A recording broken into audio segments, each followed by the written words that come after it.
Lockdown का चौथा चरण आज से शुरू हो गया है। किस तरीके की तस्वीर रहने जा रही है वो हम आपको बता देते हैं। देखिए क्या कुछ होगा।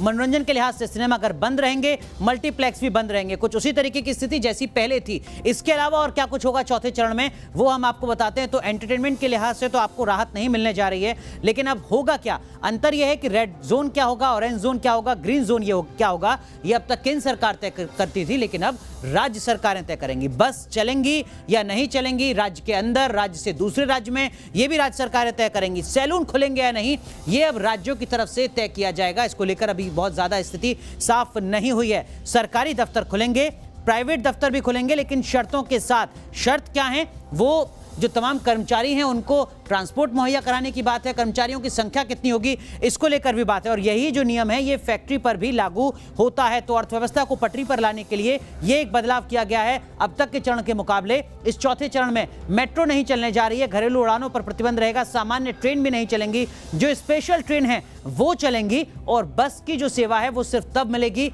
जब राज्य सरकार इस पर मोहर लगाती हैं। दुकानें खुलेंगी, अब आपके यहां पर बाजार खुलते हुए नजर आएंगे, लेकिन अंतर क्या है, यहां पर सोशल डिस्टेंसिंग का ध्यान रखा जाएगा। रेस्टोरेंट खुलेंगे लेकिन सिर्फ होम डिलीवरी आपको मिल सकेगी, आप रेस्टोरेंट में जाकर खाना नहीं खा सकते। मिठाई की दुकान भी खुलेगी, यहां पर भी सोशल डिस्टेंसिंग का ध्यान रखना होगा, उसी के तहत ये दुकानें खुलेंगी। सरकारी दफ्तर खुलेंगे जैसा कि हमने आपको अभी बताया था, और सिर्फ सरकारी दफ्तर ही नहीं खुलेंगे, जो प्राइवेट दफ्तर हैं वो भी खुलेंगे। शादी समारोह आप कि यहाँ पर हो सकता है, कोई आयोजन हो सकता है, लेकिन अधिकतम 50 लोग ही शिरकत कर सकते हैं। स्पोर्ट्स कॉम्प्लेक्स खुलेंगे लेकिन वहां पर दर्शक नहीं होंगे, यानी अगर आप ट्रेनिंग के लिए जाते हैं तो आप जा सकते हैं, लेकिन वहां पर दर्शक नहीं होने चाहिए। जो तमाम जरूरी सेवाएं हैं, जो आपातकालीन सेवाएं हैं वो खुली रहेंगी, ठीक उसी तरीके से जिस तरीके से अब तक के तीनों चरणों में भी खुली नजर आ रही थी।